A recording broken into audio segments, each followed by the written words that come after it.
Bismillahirrahmanirrahim. Assalamualaikum warahmatullahi wabarakatuh. Silahkan like. Pada kesempatan ini kita akan membahas tentang mahalnya waktu bagi seorang muslim. Terlalu banyak ayat-ayat Al-Quran yang Allah subhanahu wa ta'ala bersumpah agar setiap muslim peduli terhadap waktunya. Bahkan per detik dari waktunya di muka bumi ini adalah sesuatu yang sangat mahal. Allah bersumpah wal-lail, demi waktu malam, wad-duha, demi waktu duha. Allah bersumpah wal fajr, demi waktu subuh. Dan juga yang paling umum yang sering kita dengar adalah wal asr, dan demi waktu. Dan yang kita akan fokus di surah Al-Asr ini, Allah subhanahu wa ta'ala berfirman, a'udzubillahi minasyaitonir rajim, bismillahirrahmanirrahim, wal asr. Waw adalah waw qasam, Allah bersumpah. Dan Allah tidak bersumpah dalam Al-Quran kecuali sesuatu yang sangat penting yang harus diperhatikan oleh orang-orang yang telah beriman. Asr adalah waktu. Alif lam yang digunakan di sini wa al-asr adalah alif lam yang menekankan tentang waktu itu apa yang dimaksudkan. Sebagian ulama tafsir mengatakan adalah waktu kalian di dunia. Maksimalkan. Lalu Allah mengatakan innal insana lafi khusr. Inna adalah harfut ta'kid, sesuatu yang menitik beratkan tentang pentingnya apa yang disampaikan. Sesungguhnya semua manusia pasti dalam keadaan rugi. Maksudnya yang tidak memaksimalkan waktu mereka, tidak tahu nilai waktu yang sudah Allah berikan kepada mereka yang sangat terbatas. Lalu dikatakan illal ladzina amanu wa amilus shalihat. Hanya satu golongan yang bisa lolos di sini, yaitu orang-orang yang sibuk dengan keimanannya dan juga amal saleh. Wa tawassaw bil haqqi wa tawassaw bis sabr. Maka saling mewasiatkanlah kebenaran ini dan saling mewasiatkanlah kesabaran dalam melalui waktu-waktu itu dengan ketaatan kepada Allah Subhanahu wa taala, dengan meninggalkan kemaksiatan serta sabar terhadap cobaan yang selalu dilalui oleh setiap manusia dari sakit, gangguan orang dan seterusnya. Nabi kita Muhammad sallallahu alaihi wa ala alihi wa sahbihi wasallam mengingatkan kepada kita di dalam sebuah hadis yang sahih riwayat Bukhari, dan hadis ini diriwayatkan Imam Bukhari nomor 5933. Kata beliau, ni'matani maghbunun fihima katsirun minan nas, as-sihhatu wal faraq. Ada dua nikmat yang Allah siapkan bagi hamba yang banyak dilalaikan oleh manusia, yaitu yang pertama adalah as-sihha, kesehatan yang Allah berikan. Kita harus gunakan kesehatan kita sebelum sakit, karena kapan kita sakit maka akan sangat terbatas aktivitasnya. Kemudian yang kedua adalah waktu yang lowong. Jadi kebanyakan orang subhanallah pada saat dia menemukan waktu malam yang panjang, maka dia sibukkan dirinya untuk menghabiskan waktu itu dengan hal-hal yang kosong.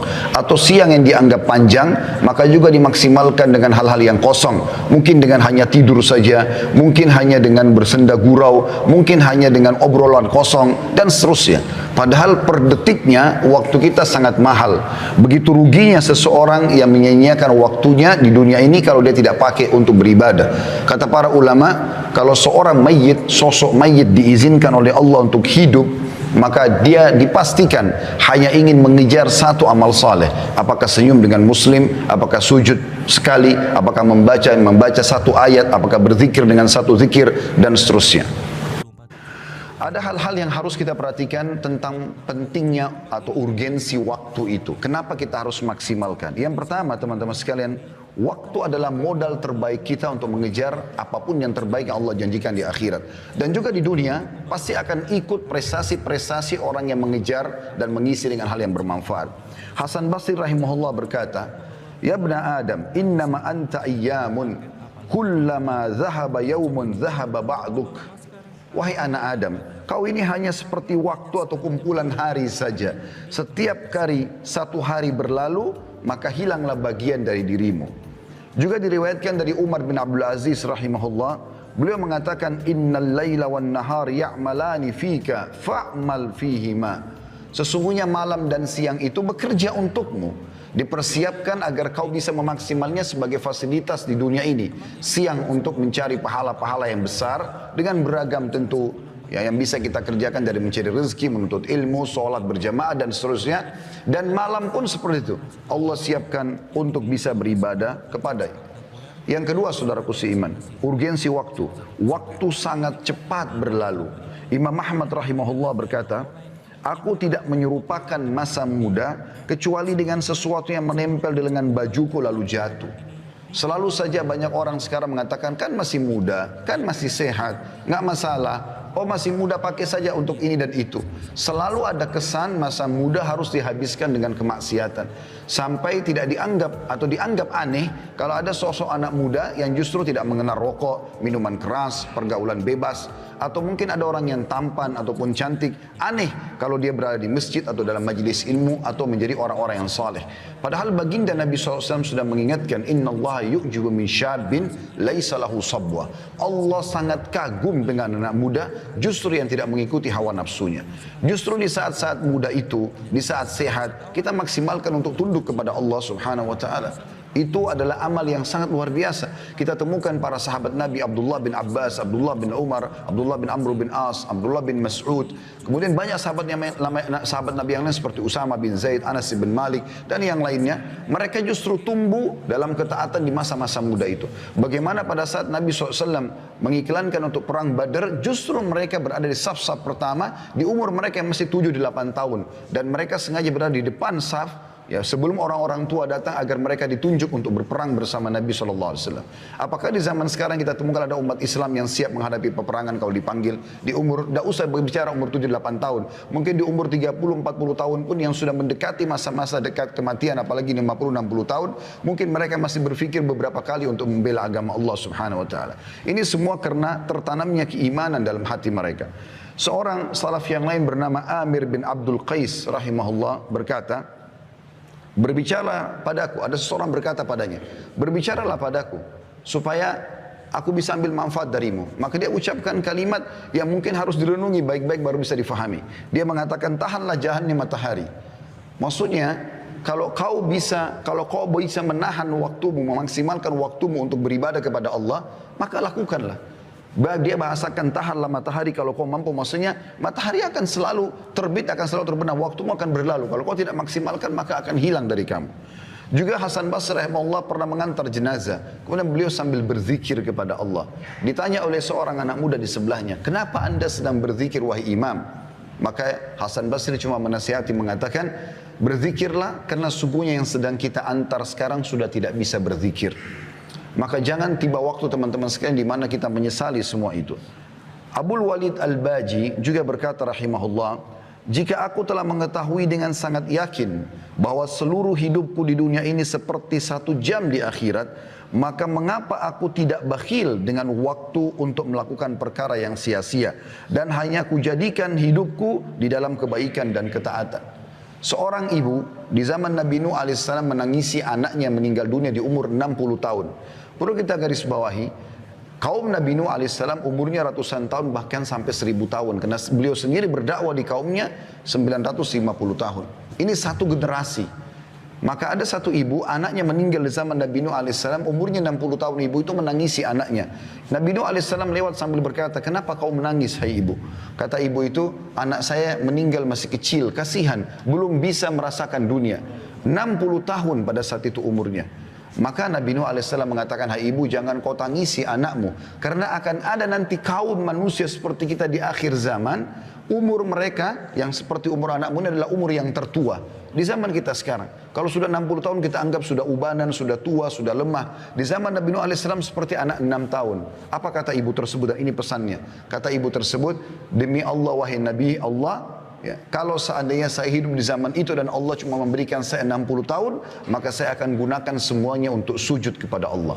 Saya akan sujud 60 tahun, tidak angkat-angkat kepala saya karena saya tahu umur saya cuma itu. Yang ketiga teman-teman sekalian, waktu yang berlalu tidak akan pernah kembali. Perhatikan perkataan Abu Bakar sahabat Nabi yang mulia radhiyallahu anhu, inna lillahi haqqan bin nahari la yakbaluhu bil lail wa innahu walillahi haqqun bil lail la yakbaluhu bin nahar. Ketahuilah, kata Abu Bakar, sesungguhnya Allah memiliki hak pada waktu siang hari. Seperti sholat subuh di pagi hari, sholat duhur, kayak sholat Jumat kayak kita sekarang, zikir pagi, sholat duha. Itu tidak Allah terima di waktu malam hari. Kalau kita mau sholat duha di malam hari tidak akan diterima sama Allah. Kalau kita mau sholat duhur di waktu malam hari tidak akan diterima. Ada waktunya ditentukan. Dan Allah memiliki hak pada malam hari dan yang dia tidak akan menerimanya di siang hari. Seperti sholat tahajud, sholat maghrib, sholat isya. Nggak diterima kalau kita kerjakan di waktu duhur misalnya. Maka maksud beliau adalah gunakan, maksimalkan baik-baik dalam ketaatan.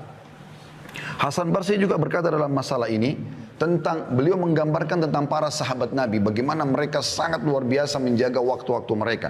Adraktu aqwaman kana ahaduhum ashahhu ala umrihi minhu ala darahimihi wa dananirihi. Aku mendapati kaum, maksudnya para sahabat Nabi, mereka lebih pelit dengan waktu mereka daripada dirham dan dinarnya. Umar bin Khattab radhiyallahu anhu diberikan atau dicatatkan atau disenungkan sebuah kisah, saking tidak maunya kehilangan waktunya, kalau beliau tidur di malam hari, maka beliau meletakkan seember air di sebelah ranjangnya dan beliau letakkan tangannya yang sebelah kanan di atas ember air itu, sehingga pada saat beliau tersentuh air tersebut, beliau bangun sholat malam, tidak tidur lagi sampai pagi. Beliau tidak memikirkan lagi berapa menit, berapa jam tidurnya, seperti sebagian orang di antara kita. Oh, saya masih baru 1 jam, oh saya masih baru 2 jam, seakan-akan dia rugi kalau dia harus mendirikan sholat malam. Imam Nawawi rahimahullah meninggal belum 40 tahun umurnya, tapi tidak ada yang tidak mengenal karya tulisnya. Ada banyak buku-buku yang beliau tulis yang luar biasa berkahnya, yang sudah masyhur daripada hadis Arba'in Nawawi, Riyadus Salihin, yang hampir semua umat Islam konsumsi di seluruh dunia sekarang, diterjemahkan dalam sekian bahasa. Apa yang Anda tahu apa yang dia lakukan? Dia selalu kalau mau tidur malam hari, tidurnya sambil berdiri. Beliau sambil berdiri sambil pegang buku dan menyandarkan punggungnya di dinding dan satu kakinya disandarkan di dinding, satunya menopang tubuhnya. Kalau dia terbangun, matanya terbuka, langsung baca buku. Begitu mereka mengisi waktu-waktu mereka dengan hal-hal yang bermanfaat. Yang keempat teman-teman, manusia tidak mengetahui kapan berakhirnya waktu yang diberikan kepadanya. Kita tidak pernah teman-teman mengetahui kapan kita meninggal dunia. Keliru sekali persepsi sebagian orang menganggap dia akan meninggal kalau dia sudah masuk di ICU. Dia akan meninggal kalau sudah ubanan. Dia akan meninggal kalau sudah umur 60 tahun. Bukankah banyak fakta kita lihat di sekitar kita yang meninggal masih bayi, masih anak-anak, masih remaja, belum menikah, ataupun baru menikah, atau baru akan menikah di malam pernikahannya. Banyak sekali kasusnya. Dan Anda pun sama saya seperti itu. Kita ini teman-teman, kata para ulama, sedang berjalan ke liang lahat masing-masing. Tinggal menunggu siapa yang masuk duluan ke liang lahat tersebut. Sangat konyol kalau selalu orang berkata, oh saya masih muda. Ini keliru. Seakan-akan mati tidak akan menjemputnya. Dan kalau ajal datang, tidak akan lagi ada cara untuk bisa menahannya. Apa yang terjadi di kalangan manusia, tabrakan, penyakit kronis, pesawatnya jatuh, misal apa saja kejadian, tenggelamnya kapal yang dia naik kapal laut misalnya, ini hanya bahan cerita manusia. Oh dia meninggal karena sakit, oh dia meninggal karena tabrakan. Intinya ajalnya telah datang. Seorang salafus saleh bernama Abdullah, dia lagi ada di kemahnya di masa klasik dulu, kemudian lagi makan siang. Datang seseorang dengan kecepatan tinggi, menunggangi kudanya sampai debu berterbangan, kemudian turun dari kudanya lalu membuka pintu kemah. Si Abdullah lalu berkata, wahai Abdullah, ada informasi penting. Lalu Abdullah sambil makan dengan tenang, beliau kemudian mengangkat kepalanya sambil mengatakan, bicaralah. Dia mengatakan, anakmu baru saja dibunuh orang. Yang unik di sini, Abdullah tidak terlihat panik sedikit pun. Beliau dengan sangat tenang memberhentikan kunyahan mulutnya sambil mengatakan, inna lillahi wa inna ilaihi raji'un. Kami milik Allah, kami akan kembali kepada Allah. Lalu kemudian dia lanjutkan kunyahan makanannya. Maka orang itu penasaran, mungkin Abdullah belum dengar anaknya dibunuh orang. Dia ulangi yang kedua kali, wahai Abdullah, anakmu mati ditusuk orang. Abdullah tetap dengan kondisi yang sama, tenang sekali jiwanya. Kemudian dia memberhentikan ucapan atau makanannya. Kemudian dia mengatakan, inna lillahi wa inna ilaihi raji'un. Lalu dia lanjutkan lagi makanannya. Orang ini karena penasaran, dia ulang yang ketiga kali sambil berkata, wahai Abdullah, demi Allah saya melihat seseorang memegang pisau, menusuk dada anakmu, keluar darah, meninggal dunia. Artinya tidak ada lagi yang lebih jelas dari bahasa ini. Maka Abdullah tetap sama kondisinya, memberhentikan kunyahan mulutnya, kemudian dia mengatakan inna lillahi wa inna ilaihi raji'un, lalu dia kembali makan lagi. Maka orang ini kena penasaran, lalu dia mengatakan, wahai Abdullah, jelaskan kepada saya, apa sebenarnya yang sedang ada di benak anda? Kok bisa anak anda dibunuh orang, anda tenang? Maka Abdullah dalam kondisi aneh dibunuh orang masih bisa tenang dan dia mengatakan, duduklah, saya akan jelaskan kepada kamu. Lalu dia mengatakan, ketahuilah, sesungguhnya anakku meninggal dunia bukan karena tusukan mereka, tetapi karena ajalnya sudah datang. Kalau ajalnya belum datang, walaupun 1000 orang yang menusuknya, dia tidak akan mati. Kalau ajalnya sudah datang, walaupun tidak ditusuk oleh orang, di detik itu, di waktu itu, di tempat itu, dia akan meninggal dunia. Mati bisa datang setiap saat. Bagaimana seseorang di antara kita bisa merasa tenang dan aman, seakan-akan tidak terjadi apa-apa pada dia? Bukankah setiap saat kita bisa jatuh, keseleo? Anda boleh buka di YouTube sesekali mati yang tiba-tiba, tonton, supaya kita sadar, tidak selamanya harus kita merasa aman. Ya, karena walaupun mati adalah sebuah kebahagiaan bagi orang beriman.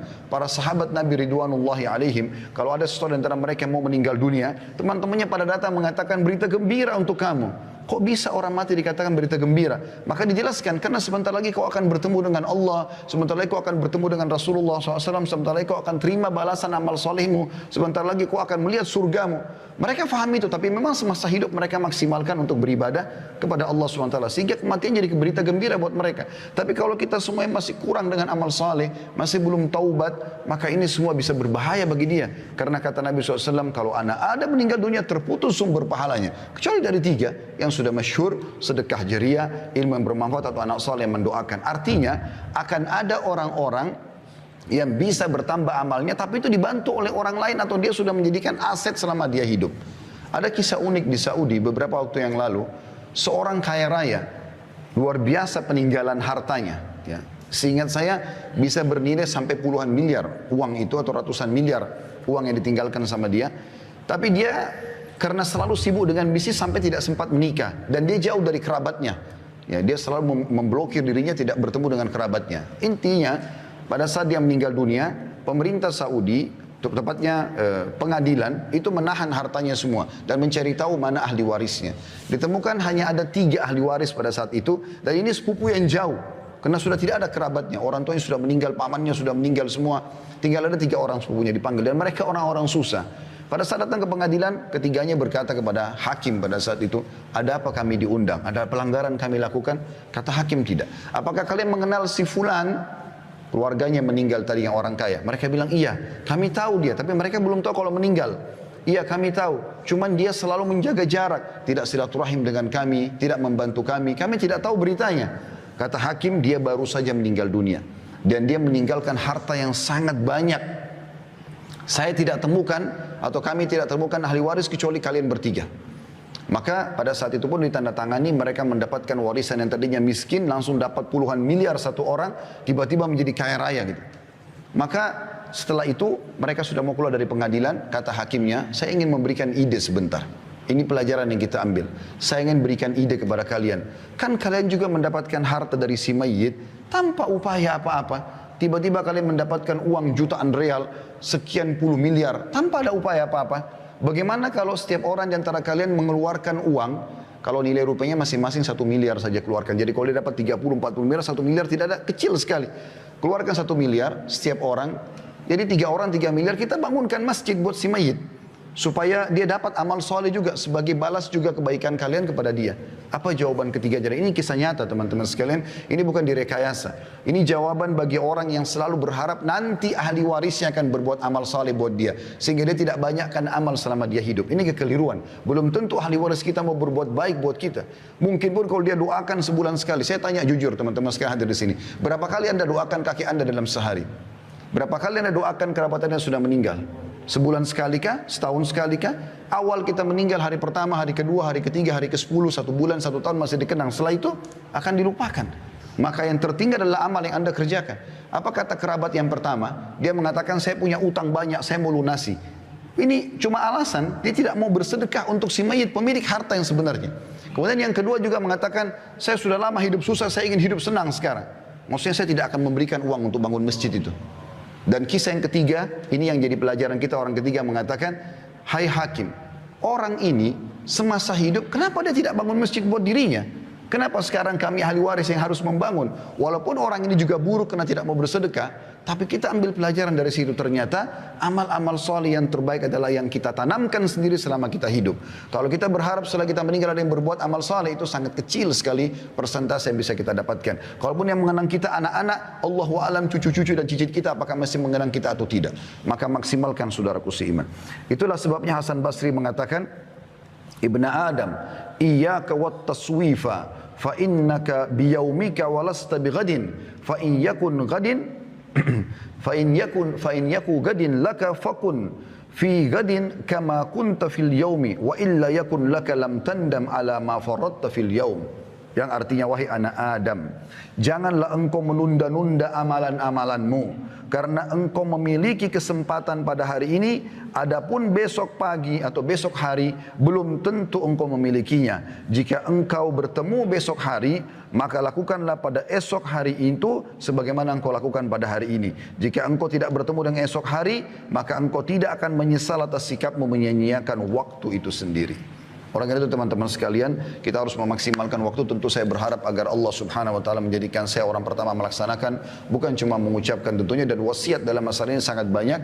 Intinya kita memaksimalkan waktu kita dengan amal soleh, dan untuk meninggalkan kemaksiatan tidak butuh energi khusus, tapi cukup sibukkan diri dengan amal soleh, kita akan jauh dari kemaksiatan. Aku qauli hadza, saya sudah mengucapkan perkataan saya ini, wa astaghfirullah li wa lakum, dan saya beristighfar kepada Allah, mengajak jemaah istighfar kepada Allah, fastaghfiruhu innahu wal ghafurur rahim. Istighfarlah, sesungguhnya Dia Maha Pengampun juga Maha Pengasih. Alhamdulillahi rabbil alamin.